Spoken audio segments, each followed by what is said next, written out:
मैं अनिल कुमार। आज हम पढ़ने वाले हैं न्यूक्लियोफिलिक सब्स्टिट्यूशन रिएक्शन, यानी कि नाभिक से नई प्रतिस्थापन अभिक्रियाएं।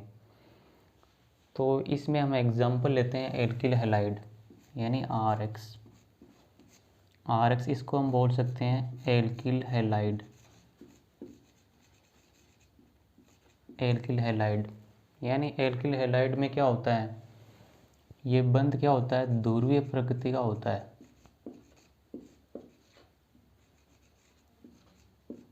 ध्रुवीय प्रकृति का होता है जिसमें क्या होता है, यानी ये टूट जाता है, यानी R प्लस तथा X माइनस में। और यहाँ पे एलोजन का क्या होता है, -I इफेक्ट होता है, यानी -I इफेक्ट होता है। तो इसमें क्या होता है फिर, यानी कोई न्यूक्लियोफाइल आता है, न्यूक्लियोफाइल अटैक करके क्या होता है यहाँ पे, यानी न्यूक्लियोफाइल आता है, न्यूक्लियोफाइल क्या करता है, इस हेलोजन को प्रतिस्थापित कर देता है। तो रिएक्शन होती है कुछ इस प्रकार से, यानी यहाँ पे जुड़ जाता है न्यूक्लियोफाइल और ये प्रोडक्ट का निर्माण कर लेता है। अब हम जानेंगे यानी नाभिक से नई प्रतिस्थापन अभिक्रियाएं, जो कि क्या होती है, दो प्रकार की होती है। फर्स्ट हम जानेंगे SN1 रिएक्शन, यानी SN1 रिएक्शन जिसको हम बोल सकते हैं यानी यूनिमोलिकुलर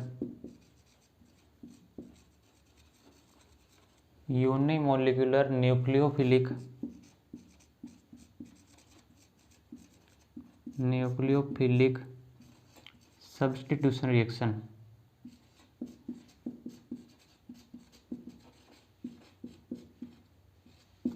हिंदी में बात करना चाहें तो एक अणु को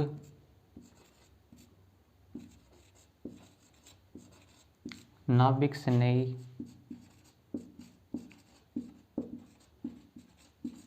प्रतिस्थापन अभिक्रियाएं।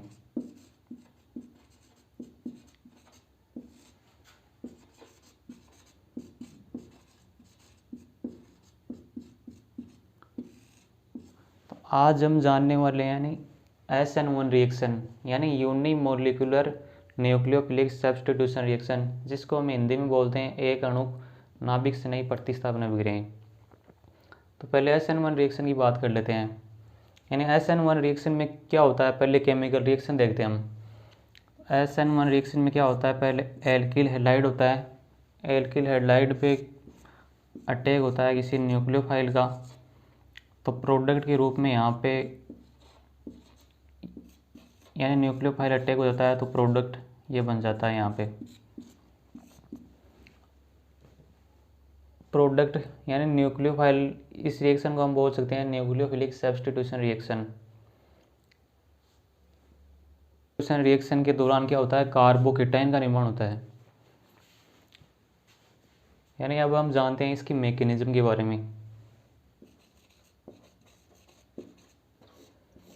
तो SN1 रिएक्शन में क्या होता है, SN1 रिएक्शन में मैकेनिज्म होती है वो 2 स्टेप में कंप्लीट होती है, यानी 2 स्टेप में कंप्लीट होती है। फर्स्ट स्टेप में क्या होता है, फर्स्ट स्टेप में ये एल्किल हैलाइड होता है। एल्किल हैलाइड के द्वारा क्या होता है, कार्बोकेटाइन प्लस हैलाइड आयन का निर्माण होता है, यानी ये क्या हो गया हमारा हैलाइड आयन, और ये बन गया कार्बोकेटाइन। कार्बोकेटाइन या इसको हम बोल सकते हैं कार्बोनियम आयन।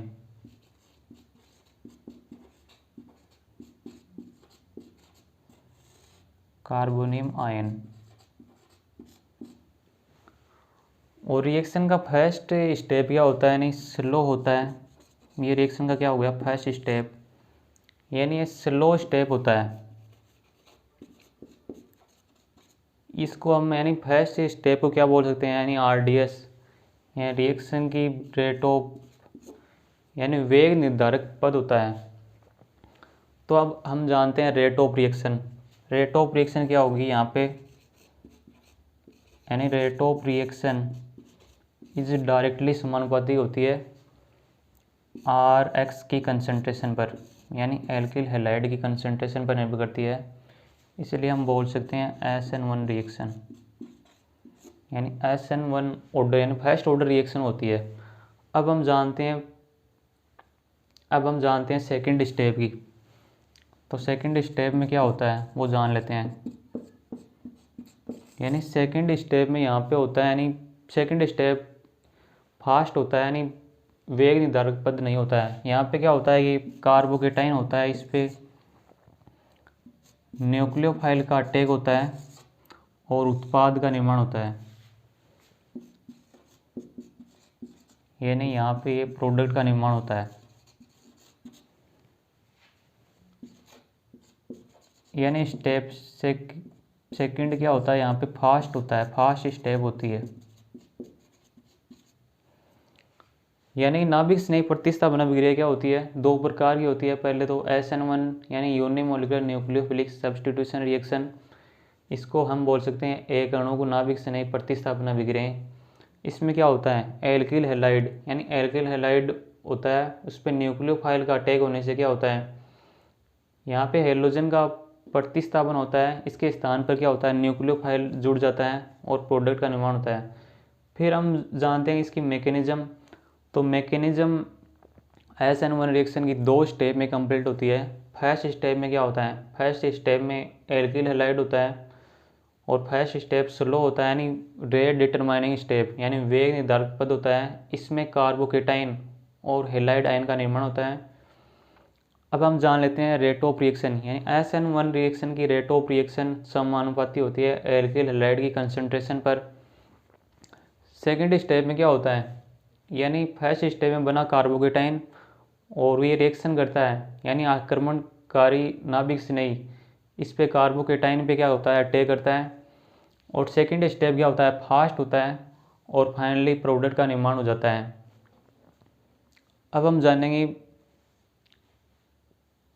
यानी फर्स्ट स्टेप में जो कार्बोकेटाइन यानी जितना ज़्यादा स्थायी होता है प्रोडक्ट भी उतना ही अधिक बनता है। अब हम जान लेते हैं कार्बोकेटाइन की स्टेबिलिटी का क्रम। अब हम जानेंगे यानी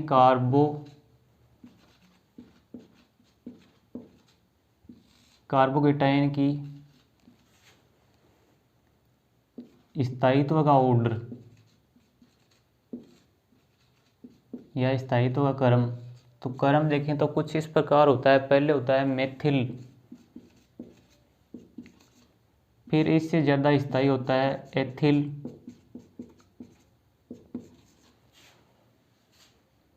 फिर इसके बाद होता है 2 डिग्री,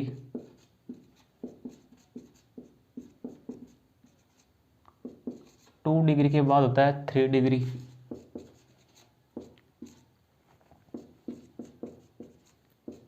ये हो गया 3 डिग्री कार्बोकेटाइन, यानी ये हो गया मेथिल कार्बोकेटाइन। फिर ये हो गया 1 डिग्री कार्बोकेटाइन, फिर ये हो गया 2 डिग्री कार्बोकेटाइन और लास्ट में होगा 3 डिग्री कार्बोकेटाइन। तो हम यदि कार्बोकेटाइन की स्थायित्व का क्रम देखें तो 3 डिग्री कार्बोकेटाइन सबसे ज़्यादा स्थायी होता है। फिर इसमें एक कंडीशन आती है, यानी हेलोजन परमाणु यदि समान हो तो एल्किल हैलाइड का ये क्रम सेम ही होता है। तो एल्किल हैलाइड का क्रम देखना चाहें तो ये होता है सेम ही होता है। इसमें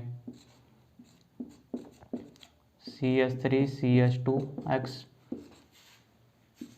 फिर यहाँ पे आ जाता है 2 डिग्री एल्किल हैलाइड, फिर 3 डिग्री, यानी ये ऑर्डर सेम होता है। यदि एल्किल हैलाइड में क्या होता है हेलोजन परमाणु की संख्या यदि सेम होती है तो।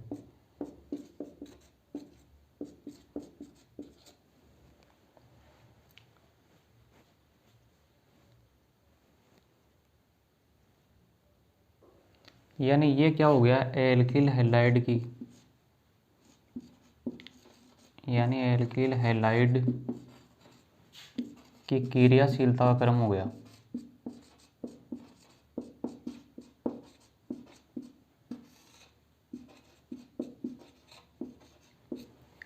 यानी यदि हेलोजन परमाणु की संख्या यदि समान होती है तो एल्किल हैलाइड की क्रियाशीलता का क्रम सेम कार्बोकेटाइन के समान ही होता है। इसको हम बोल देंगे मेथिल हैलाइड।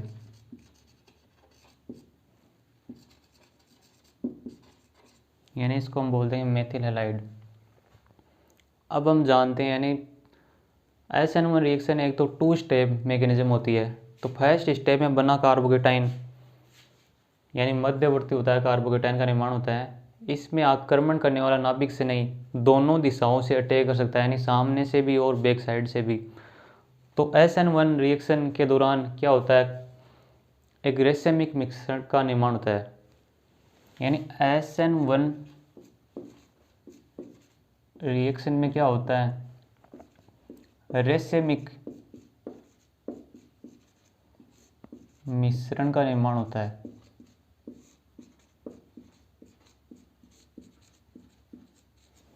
अब हम जानते हैं SN1 रिएक्शन का एक एग्जाम्पल लेते हैं या उदाहरण लेते हैं। उदाहरण के रूप में हम लेते हैं टर्सरी एंड तृतीयक ब्यूटिल क्लोराइड। यानी तृतीयक ब्यूटिल क्लोराइड की हम रिएक्शन करवाते हैं, क्लोराइड की अभिक्रिया करवाते हैं KOH यानी जलीय KOH।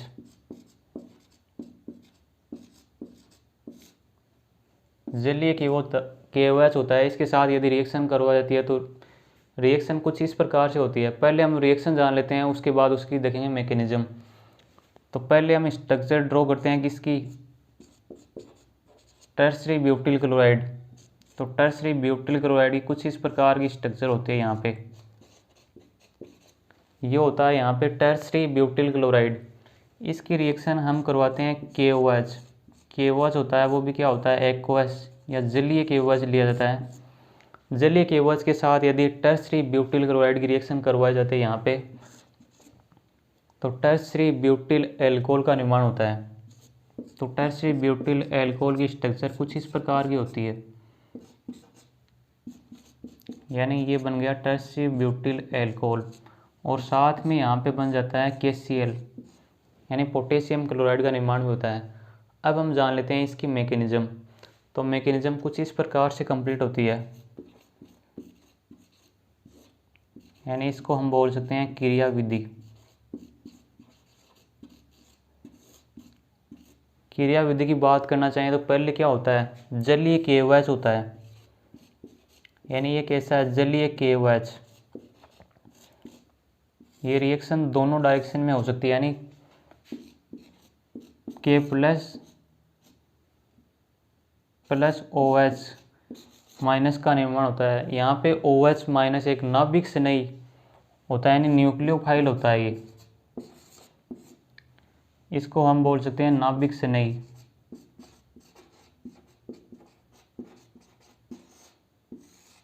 यानी ये क्या हो गया, मैकेनिज्म की फर्स्ट स्टेप हो गई। सेकंड स्टेप में हम OH यानी नाभिक से नहीं OH माइनस का हम अटैक करवाएंगे टर्सरी ब्यूटिल क्लोराइड के ऊपर।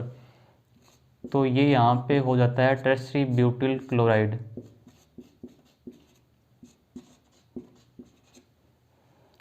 इसकी हम रिएक्शन करवाते हैं OH माइनस, जो कि क्या होता है, एक न्यूक्लियोफाइल होता है। न्यूक्लियोफाइल होता है। पहले क्या होता है, फर्स्ट स्टेप में, यानी ये भी 2 स्टेप मैकेनिज्म होती है। फर्स्ट स्टेप में यहाँ पे क्या होता है, जो कि स्लो स्टेप होता है, यानी RDS बोल सकते हैं, यानी वेग निर्धारक पद होता है। जिसमें पहले पद में क्या होता है, कार्बोकेटाइन का निर्माण होता है।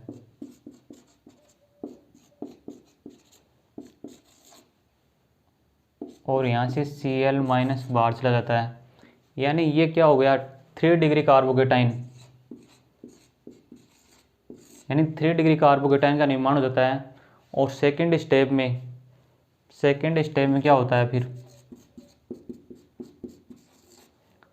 सेकंड स्टेप यानी ये 3 डिग्री कार्बोकेटाइन हो गया। इस पर अटैक होता है OH का, OH माइनस यानी न्यूक्लियोफाइल अटैक होता है। तो यहाँ पे फास्ट स्टेप होता है। यानी 3 डिग्री अल्कोहल का निर्माण हो जाता है यहाँ पे।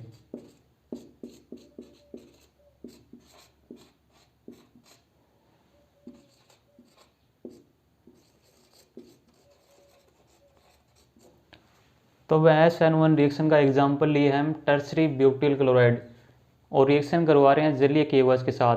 तो क्या होता है, पहले टर्सरी ब्यूटिल क्लोराइड की रिएक्शन हम करवाते हैं जलीय केवच के साथ, तो प्रोडक्ट के रूप में हमें मिलता है टर्सरी ब्यूटिल एल्कोहल का निर्माण होता है। इसकी मैकेनिज्म देखें तो SN1 मैकेनिज्म से इसकी रिएक्शन कंप्लीट होती है, यानी क्रिया विधि कंप्लीट होती है। तो पहले हम जलीय केवच लेते हैं, जो कि फर्स्ट स्टेप में नाभिक से नहीं यानी न्यूक्लियोफाइल का जनरेशन होता है। फिर रिएक्शन की मैकेनिज्म 2 स्टेप में कंप्लीट होती है। फर्स्ट स्टेप में क्या होता है, कार्बोकेटाइन का निर्माण होता है, जो कि स्लो स्टेप होता है, यानी वेग निर्धारक पद होता है अभिक्रिया का। सेकेंड स्टेप में क्या होता है, यानी फर्स्ट स्टेप में बना कार्बोकेटाइन पर क्या होता है, न्यूक्लियोफाइल यानी नाभिक स्नेही का आक्रमण होता है और प्रोडक्ट का निर्माण होता है। प्रोडक्ट के रूप में यहाँ पे टर्सरी ब्यूटिल एल्कोहल का निर्माण होता है। Thanks for watching. आज की वीडियो में इतना ही। कल मिलते हैं नए टॉपिक के साथ, यानी SN2 रिएक्शन के बारे में जानेंगे कल। Thanks for watching.